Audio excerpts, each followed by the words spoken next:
Kkooti y'emagye etuula e Makindye olunaku olwaleero lezzemu okulira omusango oguvunaanibwa abantu abawerera ddala 23 okuli n'omubaka w'ennaka wa Michael Kabaziguruka. Bano bavunaanibwa omusango gw'okulya mu nsi yaabwe olukwe bwe baali bagezaako okutataaganya obutebenkevu bw'eggwanga mu mwezi gw'okubiri n'ogw'omukaaga mu mwaka guno.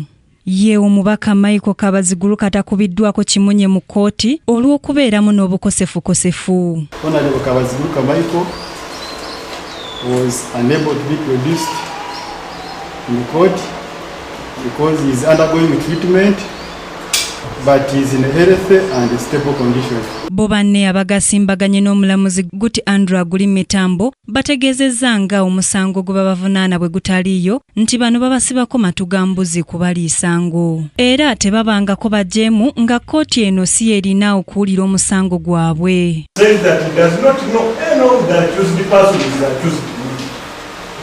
And he was not arrested. Therefore, he also challenges the jurisdiction of this court.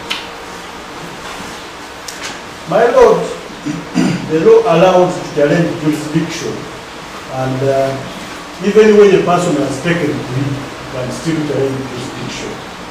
On that note, there were other people who had taken a plea who also challenged the jurisdiction of this court. Wano oludda oluwaabi we lusabidde omulamuzi agira abawaayo akadde okusobola okunoonyereza ku nsonga zino n'okwekenneenya era omusango n'agwongerayo okutuusa ng'ennaku z'omwezi 2 omwezi ogw'omunaana omwaka 2016 ng'okunoonyereza bwe kugenda mu maaso.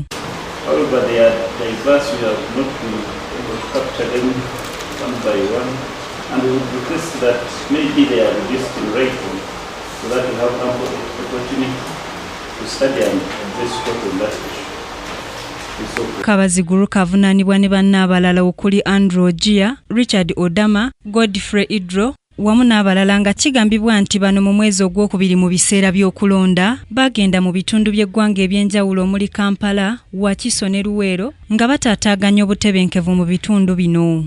Bano bazziddwayo e Makindye mu kkomera nga baliko amagye ate aba bulijjo ne bazzibwayo mu kkomera ekigo okutuuka mu mwezi ogujja ng'ennaku z'omwezi 2. Eggulire lino likusakiddwa eka Ronald ku Kingdom TV amalindirire.